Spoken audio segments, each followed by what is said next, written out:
समाज कल्याण संघटना कच्या वतीने समाज कल्याण अधिकारी कार्यालयासमोर जुन्या पेन्शनकरिता आंदोलनाला सुरुवात। पेन्शन आमच्या हक्काची नाही कुणाच्या बापाची, पेन्शन आमच्या हक्काची नाही कुणाच्या बापाची। एकच मिशन जुनी पेन्शन, एकच मिशन जुनी पेन्शन, एकच मिशन जुनी पेन्शन, एकच मिशन जुनी पेन्शन, नाही कुणाच्या बापाची। पेन्शन आमच्या हक्काची, नाही कुणाच्या बापाची। पेन्शन आमच्या हक्काची जुनी पेन्शन, एकच मिशन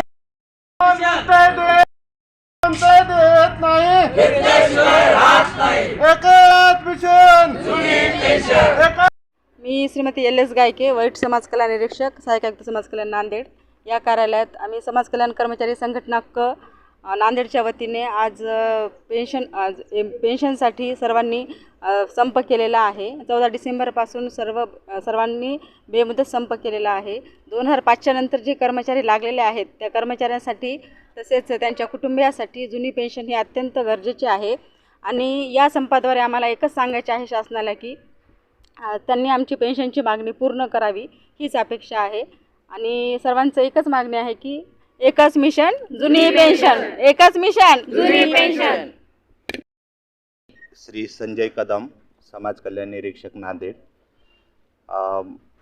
शासकीय कर्मचाऱ्यांची पेन्शन ज्या असक्षम सरकारांनी बंद केलेली आहे ती पुनर्जीवित आता ह्या नवीन शासनाने सुरू करून आपली कार्यकुशलता दाखवावी एवढीच आम्ही सरकारला विनंती करतो। आणि त्याचं जे श्रेय आहे ते येणाऱ्या पुढील लोकसभेच्या अधिवेशनामध्ये आम्ही त्यांना दाखवून देऊ।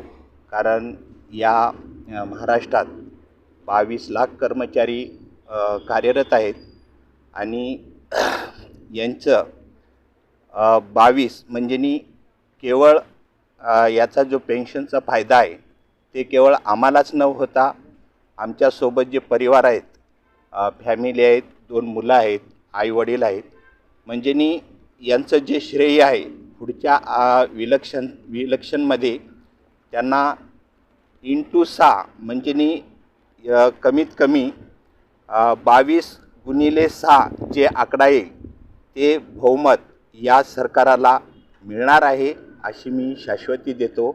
आणि एवढं विचारात घेऊन आम्हाला जी जुनी पेन्शन आहे ती मिळाली पाहिजे अशी आमची विनंती आहे। धन्यवाद। मागणी तर पूर्ण होणारच आहे, याचा 100% आम्हाला शाश्वती आहे। आणि जर नाही झाली त्याचे परिणाम शासनाला दिसून येतील।